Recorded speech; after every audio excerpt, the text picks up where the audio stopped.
Hello, and welcome back to the Ask the Color Expert podcast. Today's special guest is the one and only Vivienne MacKinder. She is an industry icon, a 7-time NAHA winner, and royalty as far as I'm concerned in the salon industry. And she still is super passionate about offering education to every hairstylist, up leveling their game behind the chair and showing them how to properly dress and cut hair. I'm so excited to have her here, and welcome, Vivienne. I'm so excited. Thank you so much, Elaine. It's lovely to be back. Yes, it's always great chatting with you. So we were both chatting away before recording, and I said, stop.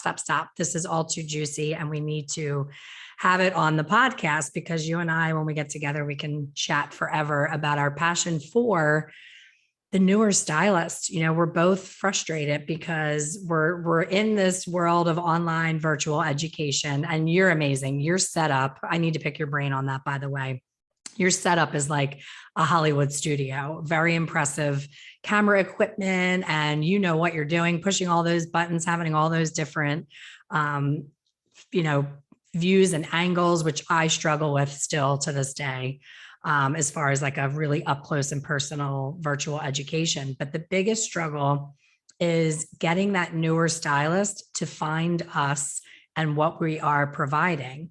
The thing that we both agree is missing in our industry in 2021 is that true mentorship, that, person who's reaching and pulling you up to, their 10, 20, 30 years ahead of where you are as a new stylist, and they want to make the road a little smoother for you.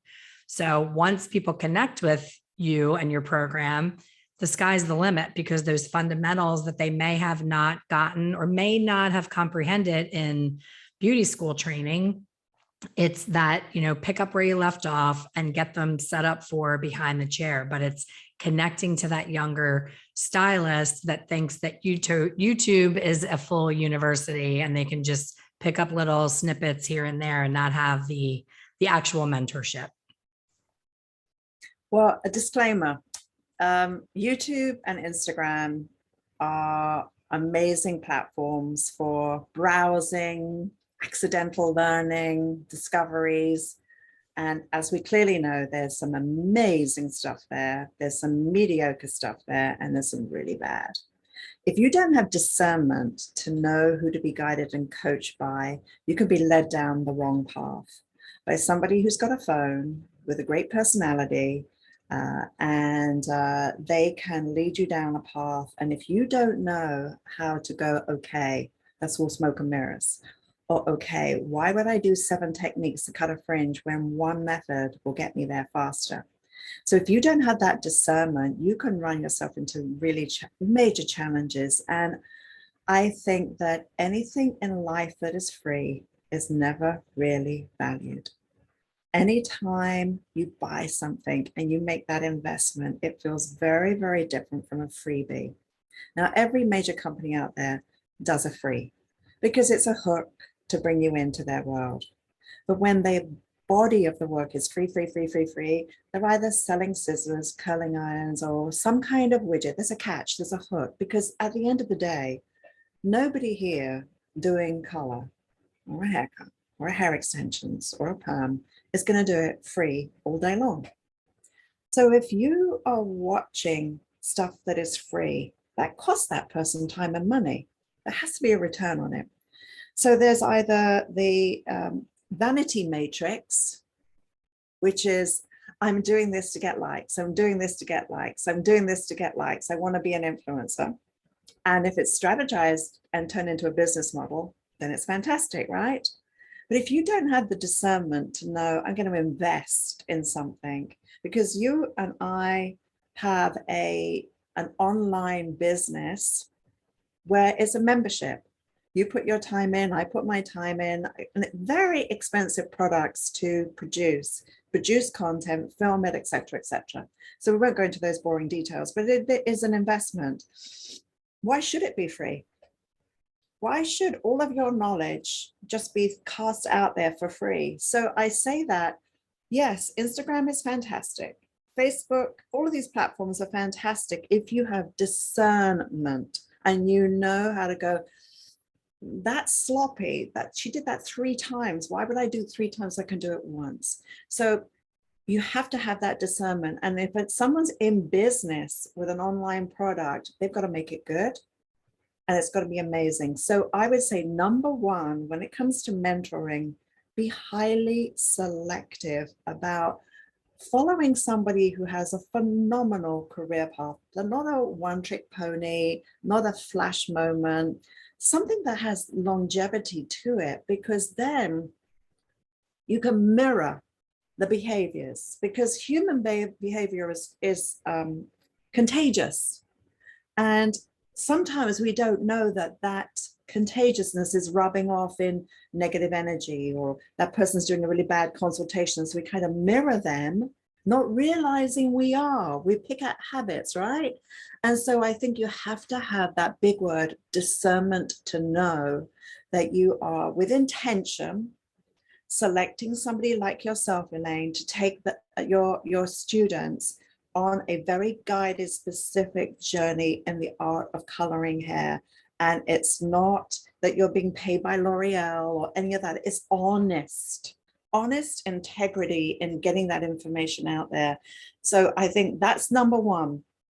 Authentic, high standards, qualify your mentor, be very particular about who you're going to follow, because how much time do we squander with endless scrolling? You can't get that time back.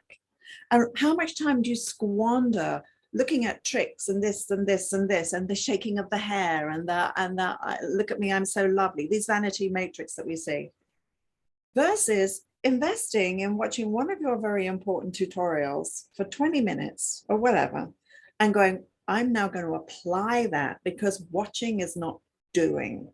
And we're talking about investing time to see a result, right? So that is, for me, the biggest thing that is a deception within the industry. And I think that's why people fall flat on their face. They've seen so much, and yet nothing is really owned by that person. Absolutely. And I want to talk about your career, because I think a huge difference and part of, your amazing success was your foundation and your beginning of your career. Most people know that in England and, other countries, there's a much longer training period where you're actually working with a live mentor side by side and getting that hands-on attention, which has not been, in my opinion, adopted enough in the US. It's, I was done in 9 months to the day, exactly 9 months. And there was so much more to learn after I finished and got my license. And you really had to seek out a true apprenticeship. So speak to that as far as the setup and, the difference in timing that you spent with someone on foundational things. Well, the average training in the UK is 3 years. I did 2 years of full-time college, because I went to a college that specialized in film and theater. So I learned everything from wig making to, doing historical pieces of hairdressing, right the way through. So I came out as a generalist. In my college holiday, I went to Sassoon's and took a 1-month course. And while I was there, learning this whole new world of cutting hair, they invited me to come back and work for them. Now, my career path was to go actually into film or theatre. I wasn't quite sure which one. And I also had a job lined up at the BBC, which would have been to have been in their wig department doing hair for period things. So I would have probably been doing like Jane Austen type of pieces, right? So that would have been, continual training, of course. But somehow my path went to Sassoon's. I was fascinated by these cool, amazing haircuts, and the rest is history. I joined the organization. I did an apprenticeship program there, and the apprenticeship program there was 2 model nights a week. We stayed after work, so we did a full day. We were there at 8:30 in the morning, did a full day, and then model night usually started about 6:30, and it went to sort of 8:30, 9 o'clock at night. So it was a long day. You always had to go and get your models, find models, which was quite tricky. You had to hope that the art director who was staying behind was in a good mood. And what was fascinating about the old model, because I don't think that model works as well today, to be honest, and I'm going to tell you why. But the art director would, sometimes these genius artists worked in such an organic, intuitive way of working that if you dissected the pieces to say, how did you come up with that genius idea? How did you come with that innovation? And let's put it into color. I worked with Annie Humphreys for forever and a day. And for those of you who may not know Annie Humphreys, Google her and you'll see that she's the queen of color. So, you know, looking at the first wolf tipping that we did, looking at the first sort of slices back to back that we did, the color bleeding that we did back in those days, which was pre-punk. All of those innovations, when you sort of go, well, how did you come up with the idea? Oh, I don't know, just got inspired, you know, and it would be, no, how did you come up with that idea? Oh, I just thought about it, don't know. So you've got that, oh, I just thought about it, don't know person, and they're teaching you now. So it's like, well, what are we going to do? Well, I don't know, what do you want to do? Well, does the client have any say in this? Usually no. Back then they didn't. It was a miracle if they liked it. And you'd somehow go through that process. So breaking down, what makes a great teacher is the ability to break down something in bite-sized chunks and to be able to transfer that knowledge in a repeatable pattern, right? But a true artist, a true innovator, the inspiration comes from their soul, their intuitive sense. It doesn't come in a headway. It's not headspace, it's heartfelt. So it's hard to teach. So consequently, some of the model nights were amazing and some of them were terrible. Some of them, the art director was so tired, they didn't want to be there. So there was this fluctuation and there was no system really, even though I was at the best place in the world at that time. If you wanted to be an amazing hair cutter, that was it. And everyone said to me, endure the challenges, the hardship, the misery, the blah, blah, blah, blah, blah. Because when you get out of here, when you graduate and get onto the floor, every door in the world will open to you and you can call the shots. So I kept thinking, if I can just get through this next hour, if I can just get through it, right, then I'll be okay. So that traditional model of models twice a week, then you take your test to get out of the salon to go into staff training. So you take your test, which back then was about 5 models, varying techniques. The art director would look at all your collection. If you passed, you then went to staff training and you did 3 months in staff training. So you'd be refining your techniques. You're now working 5 days a week on all of your techniques. And their goal was to get you to 150%. Knowing that you'd drop to 75 in the salon. And 75 was like the acceptable in high functioning salon speed. And then that collection had to be about 7 models of classic and innovation. You had to show innovation. And that's how it went. Now, to add to all of this, when you pass those, you're now on the floor. Now you're building your clientele. Now you have to do soirees. So the soirees would sometimes be monthly within the salon. Everyone had to show up for a soiree, and the idea was come with a new idea. Then there would be the big soiree, which would be all the salons would present. They would rent a place, and all the salons would compete. Yeah, and we would all do our soiree, and that's why back in those days, Sassoons had such innovation, and they still do come up with innovation, but it maybe is less relevant today because we shifted from a haircut focus to a color focus to a long hair focus. And now we have to shift now into a new sensibility again. And I did a Google search last week. And this is interesting. Out of short, medium, and long hair, Elaine, which one do you think the consumer was searching for the most? Probably so long. No, it was short. Oh, they're ready. Short, huh? Short was the first. Long hair was next, medium was third. Interesting. Now then, when I did a Google search on straight or curly hair, which do you think was more searched? Curly. Yep, curly was more searched. When it came to color, balayage, ombre, highlights, which one do you think was the most searched? Now, hopefully highlights and not balayage, but it could be balayage. Actually, it was highlights. Yeah. Okay, good. Highlights. Yeah. So that was interesting. So when you look at trends, education always has to be plugged into a trend because trends are always shifting. And I went shopping this weekend for the first time in 2 years for clothes. And I was appalled at what I saw out there. And I also went online because my husband said, "What do you want for Christmas?" I said, "I will give you a list." So I was going into Saks and I was looking at, Macy's. I was looking at the designers there and Neiman Marcus, just searching for something fabulous because I haven't bought clothes for myself in 2 years. I was struggling and struggling. So I went to the stores looking, and it's like, what's happening in fashion? I It's agree. boring. It's not even cute casual clothing. And I think hair is stuck in the same trap. We're not coming up with new. So here's my prediction. I know you haven't asked for it, but I'm giving it to you. Number one, a return to short hair.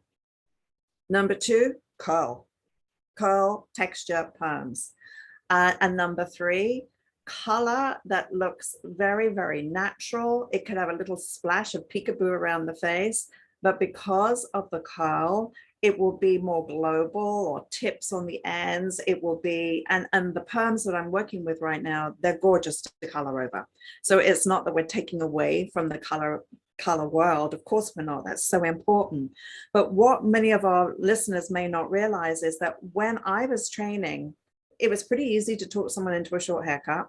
It was extremely difficult to talk them into a color. They would say, "Well, isn't that going to damage your hair?" It was easy to talk them into a perm. So in the consumer's mind, color damaged your hair, perm was okay. So now we're shifting all the way back. We now have new technology in perming, which is so beautiful and so conditioning. Actually, this week, I'm going to do a finger wave perm with pin curl clips with metal in the hair. Fun. And then we're going to send it off to be colored. So Very cool. Everything has to be relevant. And what the new method of training is blending that old school method, because we've got stats right now on the fallout of this industry. The fallout of this industry is really astronomically high. Within 24 months of cosmetology students being in the industry, 85% have left. Yep. That's a huge, huge number leaving because our industry has fallen apart. So yes, it needs mentorship, but it needs better training. So the old school of training, one model night a week, and you slowly get through that. If you do the maths on it, it like 2 hours a week works out to being like 11 days. It's something ridiculous, right? So that old method doesn't work. So what I've designed with my education is we show up 2 hours every week live, and I'm guiding you through, and not just teaching you a technique, I'm mentoring you too. I'm getting you to think creatively, because we have fallen into the trap that the fashion industry has fallen into, the same old. We become robots, and that's not good, because one thing doesn't suit all. So I do two hours a week, which is you show up live, you post your work into my forum, I give you feedback on everything you post, and then you watch the videos, you apply it on your clients, you come back the following week, and we do the look in class, we post our work, you watch the videos, and it's step and repeat, step and repeat. So in my 8th week, I have a stylist who's been with us in the industry for 32 years. She just put up her prices, and her clients didn't even go, "Oh my gosh, no." Her clients get it because they see the value. Absolutely. That's the new model. I love that. And if you would have told me that Vivienne was going to do an apprenticeship like that I could get on, well, of course we didn't have computers, but if that was available back when I was starting out, I would do anything to have that. And I think right now it's kind of, you don't know what you don't know. You don't know how fabulous it can be because you're doing what you've always done.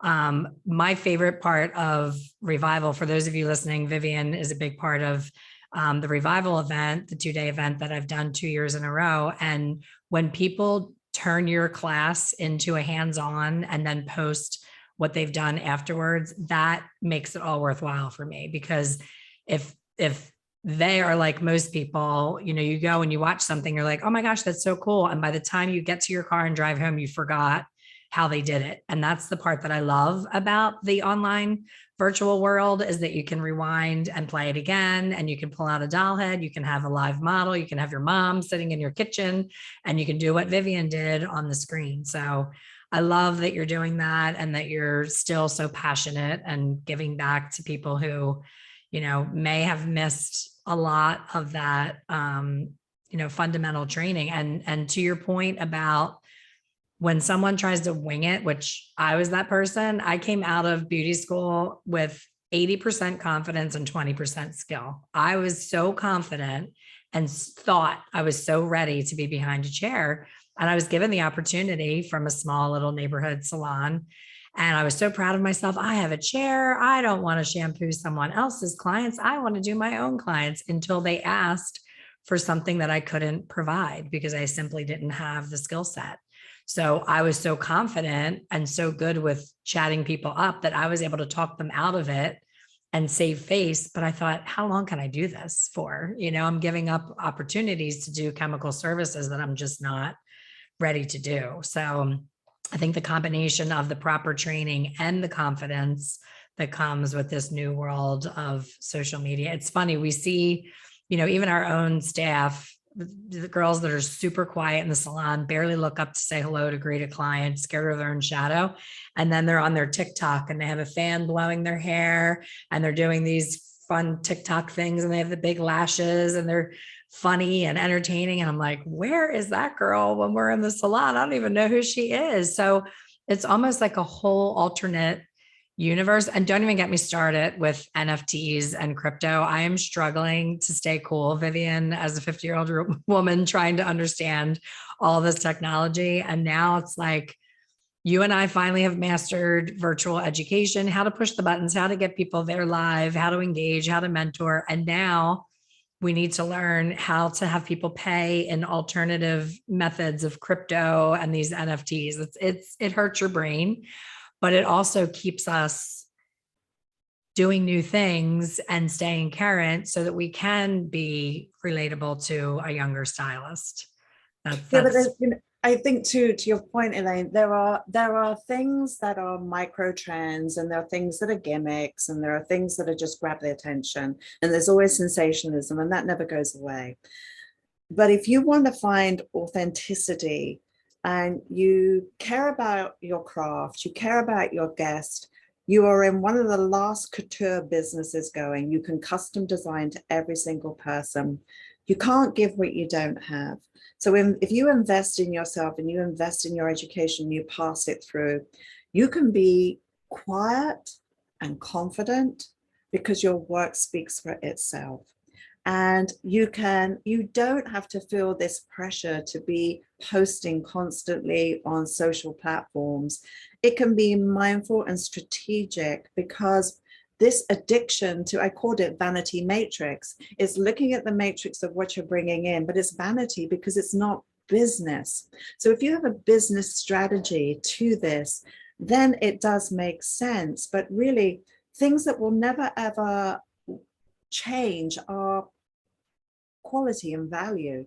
How you connect with somebody, how you show you care, how you can help them. Trust today in a world that's very cynical.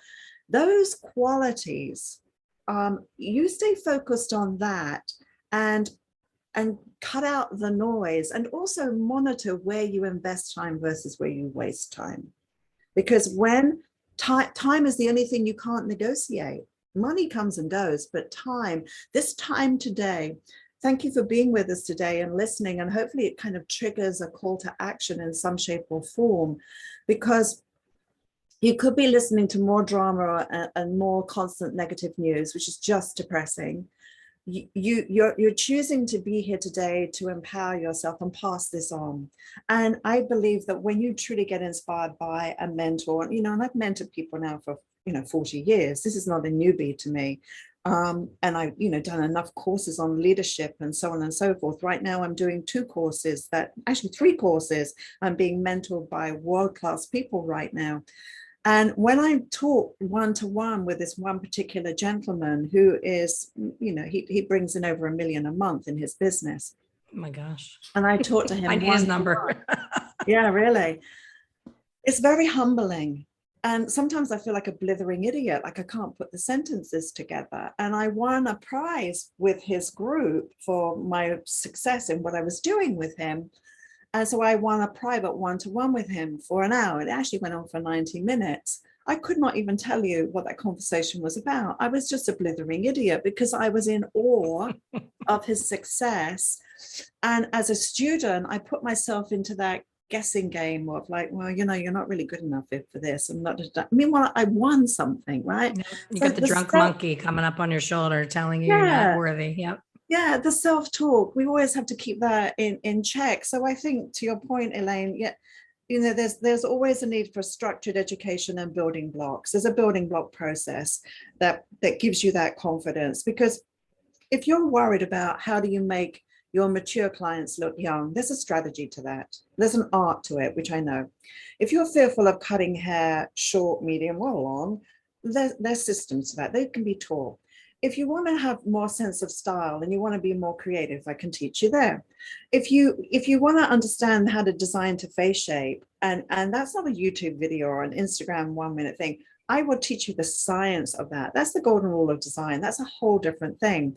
And then the narrative of how you sell something through. Like sometimes you'll hear some lovely young girls and everything's goes up, you know, and they're talking like this. Everything is upwards, right? Very hard to sell anything on an upward pitch. When you're giving a price, if you take the pitch down, so Elaine, for the services today, it's going to be, and I go down, it's going to be, you know, $400. Oh, it's going to be $400? Questioning. No, it's going to be $400. And then silent. Let the person think it's $400. Now, which sounded confident? Elaine, your services today are going to be $400. Hi, Elaine. Oh, it's only going to cost you $400, but, you know, it'll be so worth it. It'll be really, really nice. I hope you know. But yeah, the nervous chatter following it is always yeah. So, you know, there's strategy to all of this. You can't have one without the other, can you? So I think that aspect is part mentorship, it's part technique, it's part that. And those principles will withstand the passage of time, because people are people. And the more digitized we become, the more the human touch is important. So what I've tried to do with my business is combine the genius of online learning with the human touch. And it's working very, very well. It's amazing. And I'm so glad that you brought up that point of, we see people struggling and they keep turning to, you know, SEO of their website and Google optimization and Facebook ads and all of these things, but they're not looking at why are the clients that were coming not coming back. It's a skill thing, not an advertising marketing thing. And I see that over and over on the daily. And I just want to scream, but I, in the nicest way possible, will try to direct them to, you know, try to figure out your retention versus always trying to do jazz hands on Instagram, trying to get a new client in. Because we know with doing hair as long as the two of us have, that keeping a client is much better on your bottom line than constantly paying to attract a new one. And it's getting harder and harder because there's so much noise. Yeah, but you know what also too, Elaine, it's not the hairdresser's fault, because they weren't taught it at school. Right. Right. They weren't taught how to read a personality. They weren't taught how to do a 5-star consultation. They weren't taught to understand, is this a wallflower or a poser sitting in my chair? How loud or quiet do I need to make this hairstyle? And they weren't taught it in a system, which is why I systemize what I do. I have it as a consultation form. You know, automation is quite fascinating when you put it in a form, because it's an automated process. So for the client going through that process, it's her first experience. But for you going through that process, when you've got 10 guests in a day, it gets really old really quickly, right? So it gets shorter and shorter and shorter and shorter and shorter, to the point where is it the same today as yesterday? So what are we doing today? Oh, yeah. Just a touch up. That's not a consultation. And that's why there's such a gap in our industry. So if you nail the first part, which is, I have a course on consultation, and do you know how hard it is to sell? And I figured it out, actually. Why? It's called Who is Sitting in Your Chair? It's because 97% of hairdressers think they give a consultation, and 7% of the consumers say they get one. So 90%, 97% of our industry doesn't think that they can learn anything from my education when it comes to that. Well, I've got a rude awakening for you. So true. And it's not about posting, because as you said, if you get it right and that person's walking around with the right look, like if someone says to you, you know, I'm stressed for time, I'm this, that, and the other, and you don't read up on all those signals and saying she needs wash and wear. So what's the best way of giving this lady out of bed, towel dry her hair, comb it into place, maybe some gel, whatever, and she's wash and wear, and off she goes. So no, like my hair, Rosemary cuts my hair, and it's a fantastic haircut. It's a little long right now, but it's a fantastic haircut. It doesn't matter what I do to this, even if I turn frizzy, it still is the shape. And it's the shape that balances with my face. So texture-wise, I can make it straight, I can make it curly, and it can go frizzy on a nasty frizzy day. But the shape is still there. And when you do the right shape, to the right face shape, to the right lifestyle, and that client's saying, I want it easy, my life is overwhelming, I won't wash and wear, I'm going to be saying, well, you know what? A really soft, lazy perm could be the way to go. Let's perm your hair on bendy rods.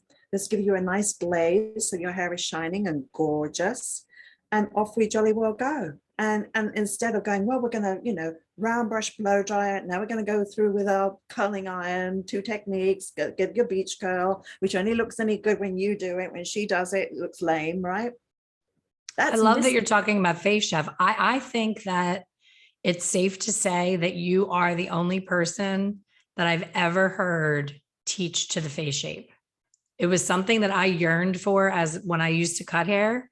I was like, where can I go to take a class to learn? If someone, you know, I have a very prominent chin. If someone has a prominent chin, what haircut looks best that it doesn't draw attention to the chin? If someone has really full cheeks, what do you do to take attention away from that?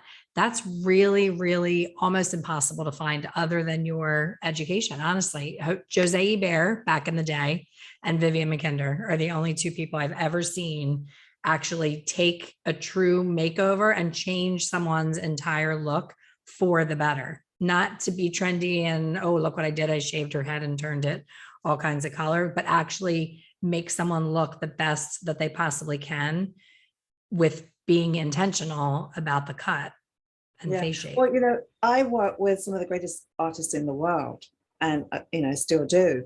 And so I'm very blessed. It's not luck because it was intentional to work with them, but I'm blessed to be able to pick up the phone and talk to any major hairdresser in the world and be able to have a conversation where we are right now.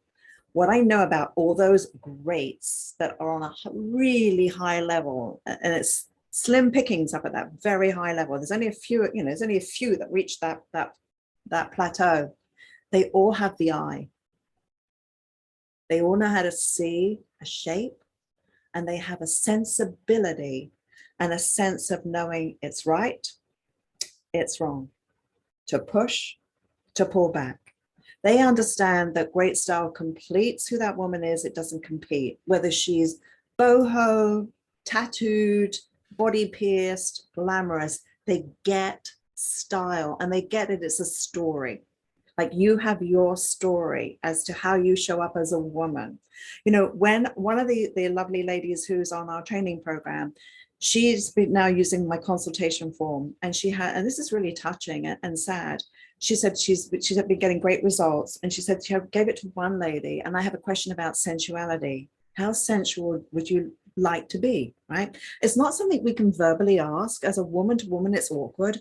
Man to woman, very awkward. But in a written form, how sensual would you like to be? And it has feminine, girly, boyish, you know, like, how do you show up as a woman? Because we can show up in many different ways, right? And the woman said, I don't know how to answer that. She said, I have been in an awful marriage for 25 years. She didn't know who she was as a woman. So what happens? You open the door and you start to go, okay, how do you show up?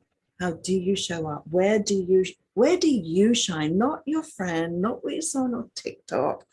I mean, my husband the other day, I was so shocked because I don't really go to TikTok. There's only so many hours in the day.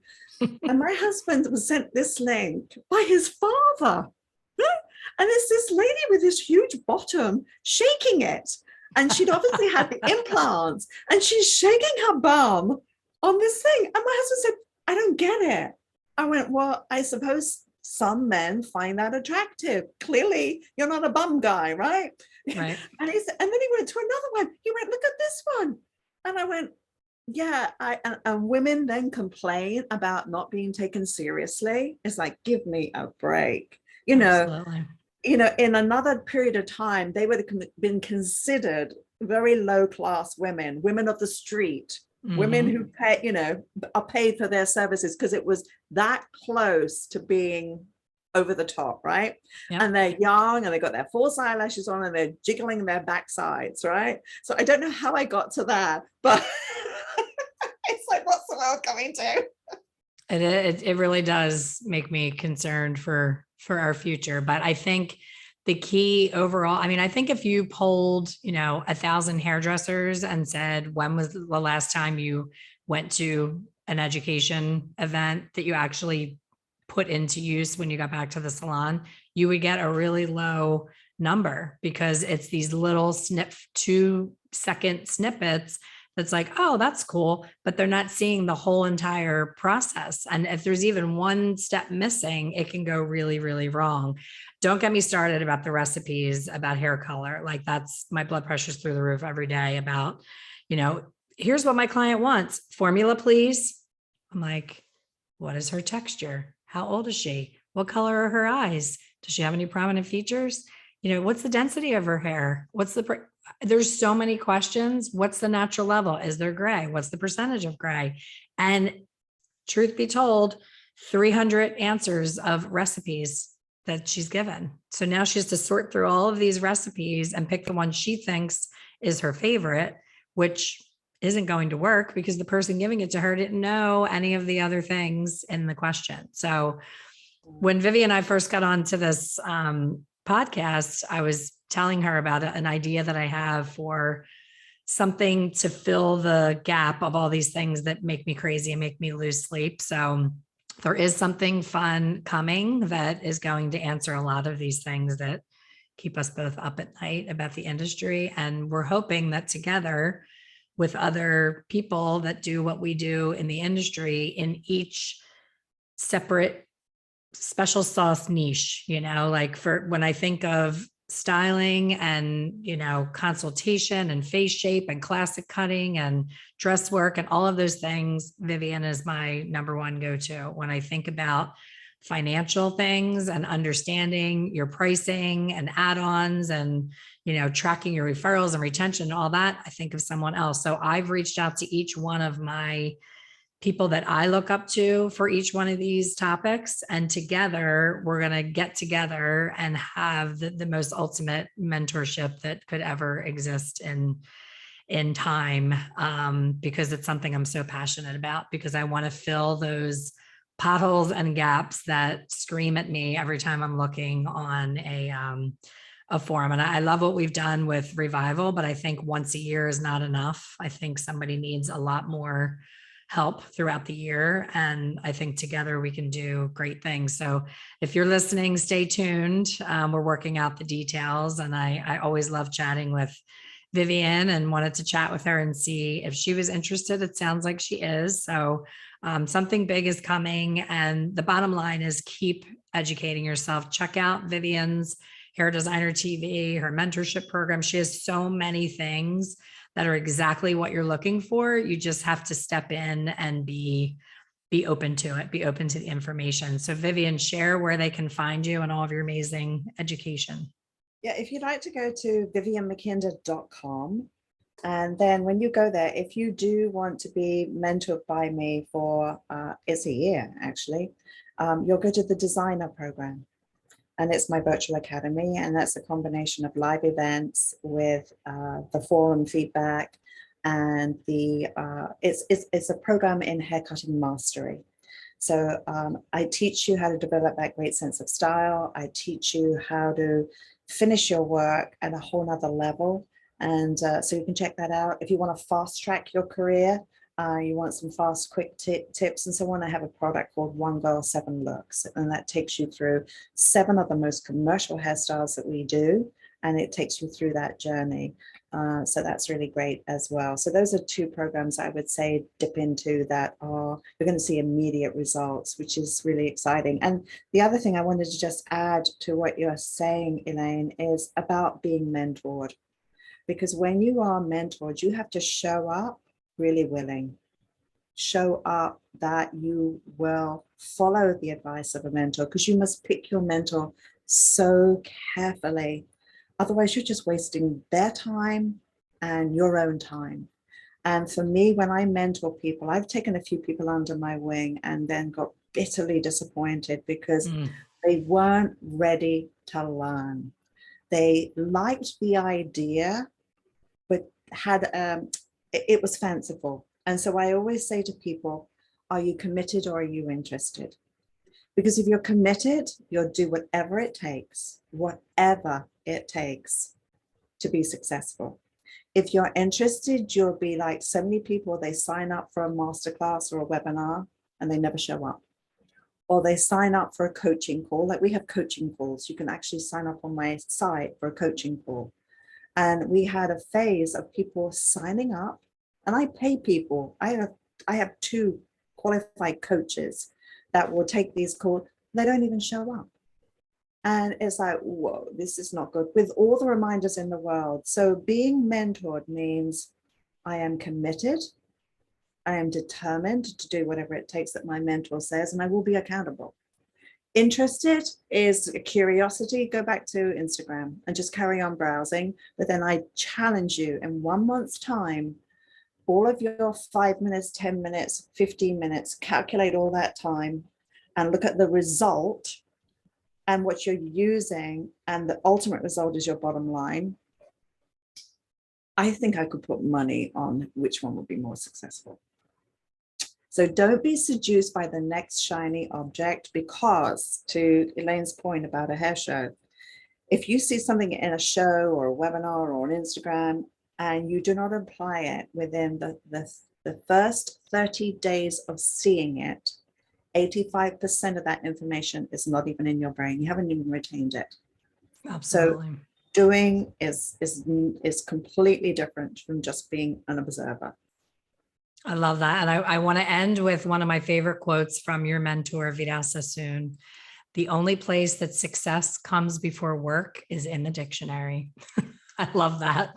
Absolutely. Absolutely. So you have to show up. You don't just have to sign up. You have to show up, and then you have to do the work. Yeah. Thank you, Vivienne. It is always such a pleasure so to have you. I could talk to you forever. And we will definitely jump on and do another one of these, but I'm excited to see what we can do in 2022 to give back to the industry that's been so good to the both of us. Thank you, Elaine. Thanks for listening, everybody. We'll see you on the next one.